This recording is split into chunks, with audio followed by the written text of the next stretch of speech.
Class 9-এর রায়ামার্টিন প্রশ্নবিচিত্রার third টার্মের মধ্যশিক্ষা পর্ষদের প্রশ্নগুলো দেখব। তাহলে যদি ভিডিওটা একটু বড় হয়ে যায় তাহলে আমি এটি দুটি আলাদা ভিডিও রূপে আপলোড করে দেবো। তোমরা ডেসক্রিপশনে লিঙ্ক পেয়ে যাবে, সেখান থেকে একটু দেখে নেবে। তাহলে প্রথম প্রশ্ন, বায়ুতে কোনো বস্তুর ওজন W ও কোনো তরলে নিমজ্জিত অবস্থায় ওই তরল কর্তৃক বস্তুর উপর ক্রিয়াশীল প্লবতা B হলে তরলের যে কোনো বিন্দুতে ভাসনের শর্ত কি?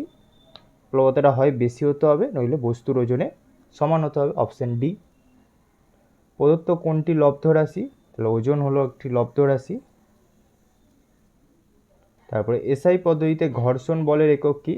তাহলে ঘর্ষণও এক প্রকারের বল, তাহলে বলের যা একক ঘর্ষণেরও তাই একক, তাহলে option C, kg meter per second square বা নিউটন। একটি পাথরের টুকরোকে সুতো দিয়ে বেঁধে ঝুলিয়ে দেওয়া হলো, পাথরটি সাম্যাবস্থায় ঝুলছে, এক্ষেত্রে অপশন এ হবে এটার ক্ষেত্রে। 5-এরটা, এই মৌলটি ইলেকট্রন বিন্যাস চেয়েছে, তাহলে ইলেকট্রন বিন্যাস মানে 15টা ইলেকট্রন, 2, 8, 5, অপশন ডি। নিচের চিত্রগুলির প্রত্যেকটিতে শব্দের প্রতিফলন দেখানো হয়েছে, কোন চিত্রটিতে আপতন কোণ আই এবং প্রতিফলন কোণ আর সঠিকভাবে দেখানো হয়েছে? তাহলে I R R, option D. পাশে জলের যে চিত্রটা দিয়েছে সে কিউ বিন্দুতে উষ্ণতা জিজ্ঞাসা করছে, তাহলে এটা জলের উষ্ণতার আয়তন। তাহলে আমরা জানি 4 ডিগ্রি সেন্টিগ্রেড উষ্ণতায় জলের আয়তন সর্বনিম্ন এবং ঘনত্ব সর্বোচ্চ। 1 মোল অক্সিজেন গ্যাস বলতে কোন বক্তব্যটি সঠিক নয়? আচ্ছা, 1 মোল অক্সিজেন মানে 32 গ্রাম অক্সিজেন, ঠিক আছে। তাহলে অ্যাভোগাড্রো সংখ্যক অক্সিজেন পরমাণু থাকে, অ্যাভোগাড্রো সংখ্যক অক্সিজেন অণু থাকে, আর এসটিপিতে আয়তন 22.4। তাহলে অপশন বিটা সঠিক নয়, পরমাণু নয়, এটা হবে অণু। তাহলে পরমাণু বললে অণুর সাথে 2 দিয়ে গুণ করতে হবে, যেহেতু অক্সিজেন দ্বিপারমাণবিক মৌল। তাহলে এলো অপশন বি। প্রদত্ত কোনটি প্রাকৃতিক কলয়েডের উদাহরণ? তাহলে রক্ত হলো এক প্রকারের কলয়েডীয় দ্রবণ।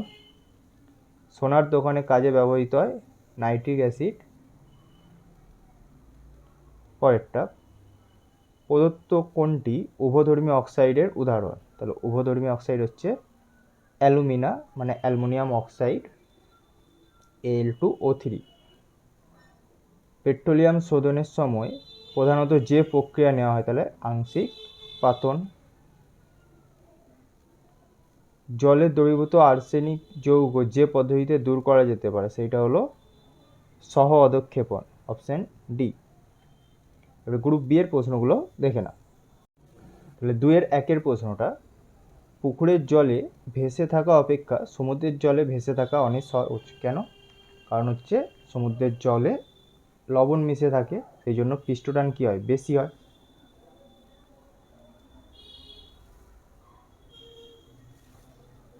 বুঝছে?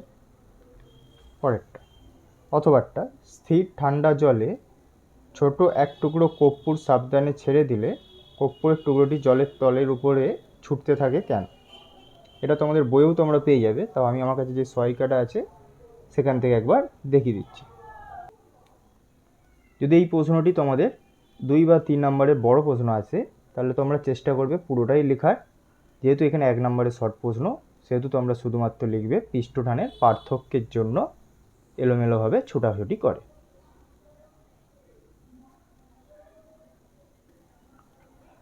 পরের প্রশ্নটা দেখো, ত্বরণ সম্বন্ধে জিজ্ঞাসা করেছে যে কোনো বস্তুর উপর টি সময় ধরে কিছু পরিমাণ বল প্রযুক্ত হওয়ায় বস্তুর বেগ v1 থেকে v2 হলো। তাহলে v2টা বড় এবং v1টা ছোট, তাহলে ত্বরণ বের করার সূত্র v2 minus v1 by T, এ সমান v2 minus v1 by T. 3-একটা, কোনো চলমান তেলের ট্যাঙ্কে একটি ছিদ্র থেকে অনবরত তেল বেরোতে থাকলে ট্যাঙ্কটির ভরবেগ অটুট রাখতে হলে কী করতে হবে? যেহেতু ভর কমে যাচ্ছে সেহেতু বেগ বৃদ্ধি করতে হবে, তবে ভরবেগ সমান থাকবে। কোনো বস্তুর স্থিতিশক্তি পরিবর্তনের যে কোনো একটি উপায় লেখো। তাহলে এখানে উপায়টা দেখে নাও। তাহলে একটি বস্তুকে নির্দিষ্ট উচ্চতা থেকে অবাধে ফেলে দেওয়া হলে বস্তুটির স্থিতিশক্তি কমতে থাকবে এবং গতিশক্তি বৃদ্ধি পেতে থাকবে।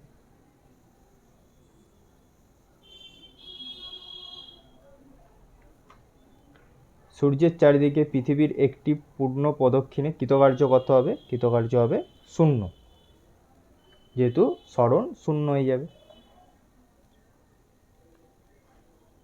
তারপরে প্রশ্নটা দেখো, 5 দাগের প্রশ্নটা। চলমান কোনো বস্তুর বেগ দ্বিগুণ করা হলে তার গতিশক্তি কীরূপ পরিবর্তন হবে? তাহলে গতিশক্তির কীরূপ পরিবর্তন হবে? 4 গুণ বেড়ে যাবে, যেহেতু গতিশক্তি মানে কি? Half m v square.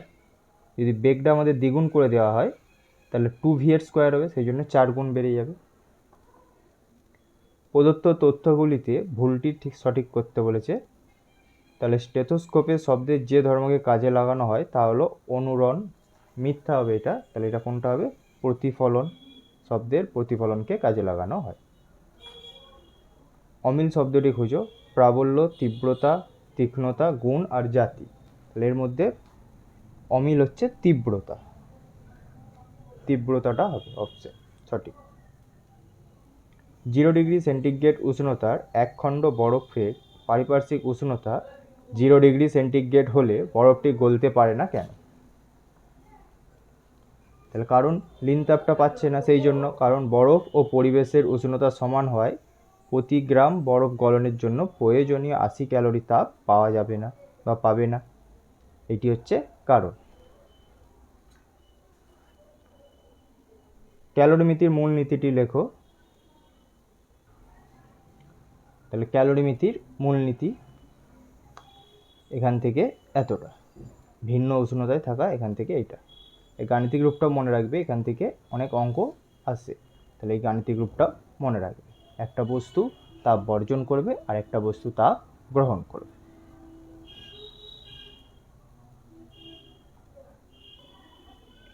ওরই অথবাই রয়েছে একটা প্রশ্ন। 0 ডিগ্রি সেন্টিগ্রেড উষ্ণতার 10 গ্রাম বরফকে ওই উষ্ণতার 10 গ্রাম জলে পরিণত করতে কি পরিমাণ তাপ লাগবে? লিন তাপের সূত্রতে হয়ে যাবে ভর ইন্টু প্রয়োজনীয় লিন তাপ, আর বরফ গলনের লিন তাপ কত? 80। ভর বলে দিচ্ছে 10 গ্রাম, তাহলে 10 ইন্টু 80 মানে 800 ক্যালোরি তাপের প্রয়োজন।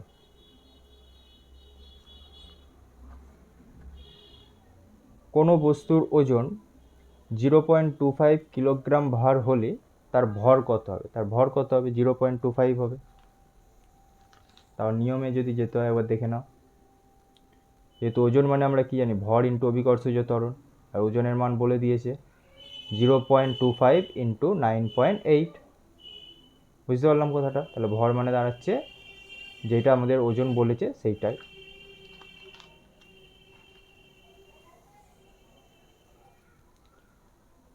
দশেরটা, তুমি তোমার বয়স সেকেন্ড এককে প্রকাশ করলে তোমার কি অসুবিধার সম্মুখীন হতে হবে? আমার বয়সের সংখ্যামানটি অনেক বড় হয়ে যাবে, সেই জন্য সেটি সেকেন্ডে প্রকাশ করা হয় না। তাহলে এই কথাটা লিখে নেবে একটু। 11 দাগেরটা, অনুদৈর্ঘ্য তরঙ্গ ও তির্যক তরঙ্গের মধ্যে পার্থক্য লিখতে বলেছে। তোমাদের এখানে যে পার্থক্যটা লিখতে বলেছে সেটাই প্রথম পয়েন্টটাই হবে, যেহেতু 1 নম্বরে চেয়েছে এবং বলে দিয়েছে তোমাকে মাধ্যমের সাথে কীভাবে পরিবর্তিত হয়। তাহলে এই প্রথম পয়েন্ট হয়েছে, দেখে নেবে। পরের প্রশ্নটা দেখো, ক্যাথোড রশ্মি প্রকৃতপক্ষে কোন কণার স্বরূপ? তাহলে ক্যাথোড রশ্মি হচ্ছে আমাদের ঋণাত্মক কণার স্রোত। একটি হাইড্রোজেন পরমাণুর কে কক্ষপথে ইলেকট্রনটি যদি এম কক্ষপথে স্থানান্তরিত হয় তাহলে পরমাণুটি শক্তি বিকিরণ করবে না বাইরে থেকে শক্তি শোষণ করবে? নিম্ন শক্তি স্তর থেকে উচ্চ শক্তি স্তরে যাচ্ছে, পরমাণু শক্তি শোষণ করবে, শক্তি শোষণ করবে। সত্য মিথ্যা? যে কোনো উষ্ণতায় গ্যাসের মোলার আয়তন 22.4 লিটার, এটা মিথ্যা হবে। তাহলে কী হবে? এসটিপিতে 22.4 লিটার। এসটিপি প্রমাণ চাপ ও উষ্ণতা বা STP standard temperature and pressure. মৌলের পারমাণবিক গুরুত্ব একটি এককবিহীন রাশি কেন? কারণ এটি কি দুটি ভরের অনুপাত বা দুটি সমজাতীয় রাশির অনুপাত, সেই জন্য এটি একটি এককবিহীন রাশি। অথবাটা তাহলে 1 ইউ বলতে কি বোঝায়? তাহলে 1 ইউ মানটা দেখে নাও, 1.6605 × 10⁻⁻24 গ্রাম।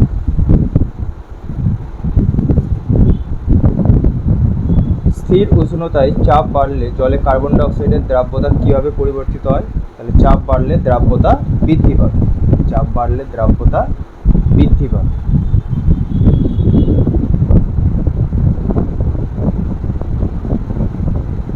তোমাকে একটি অস্বচ্ছ দ্রবণ দেওয়া হলো, শুধুমাত্র চোখে দেখে কিভাবে চিনবে ওই দ্রবণটি কলয়েডীয় না প্রলম্ব?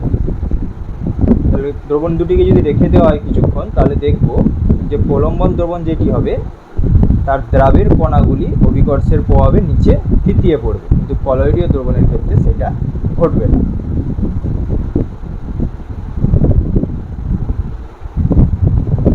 সালফিউরিক অ্যাসিডের একটি বৃহৎ শিল্প ব্যবহার উল্লেখ করো। তাহলে ammonium sulphate, super phosphate of lime প্রভৃতি সার প্রস্তুতিতে ব্যবহার করা হয়। এছাড়াও তোমাদের কয়েকটি বেশ কিছু ব্যবহার আছে, সেগুলো পড়ে নেবে একবার।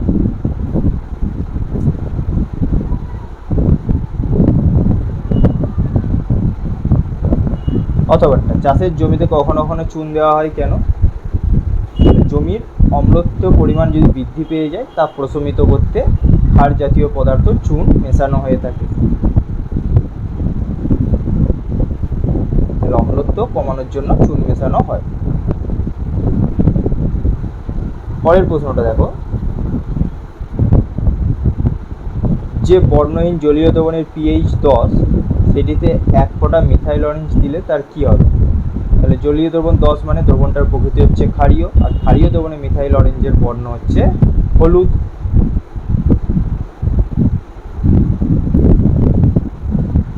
রান্নার গ্যাসের উৎস কি? রান্নার গ্যাস কোথা থেকে পাওয়া যায়? পেট্রোলিয়াম থেকে, পেট্রোলিয়াম থেকে পাবো।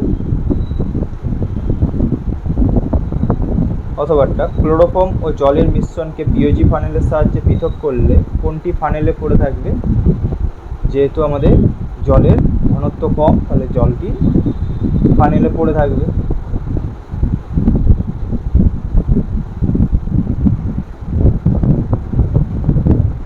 কলকাতায় বিশুদ্ধ জলের স্ফুটনাঙ্ক 100°C হলে দার্জিলিংয়ে তার স্ফুটনাঙ্কে কেমন পরিবর্তন হবে? দার্জিলিংয়ে যেহেতু বায়ুমণ্ডলীয় চাপ কম, আর আমরা জানি চাপ কমলে স্ফুটনাঙ্ক কমে যাবে। জলের কোনো নমুনায় CaCl2 মিশ্রিত থাকলে সেই জলের ক্ষরতা কোন ধরনের ক্ষরতা হবে? তাহলে CF মানে স্থায়ী ক্ষরতা।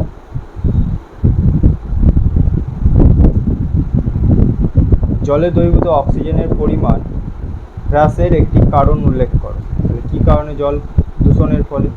তাহলে জল দূষণের ফলে জলের শৈবাল বা আগাছা বৃদ্ধি পেলে জলে দ্রবীভূত অক্সিজেনের পরিমাণ কমে যায়।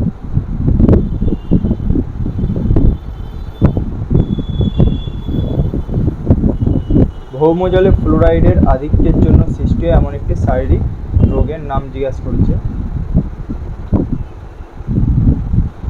এটা লিখে নেবে ডেন্টাল ফ্লুরোসিস। হয়েছে? তাহলে এই পার্টটাতে আমরা A আর B এর প্রশ্নগুলো আলোচনা করে নিলাম। এবারে 2 নম্বর ও 3 নম্বরের প্রশ্নগুলো আমি এর পরের পার্টটাতে দিয়ে দেবো। তোমরা ডেসক্রিপশনটা চেক করে নেবে, সেখানে দেখবে সমস্ত লিঙ্ক দেওয়া থাকবে।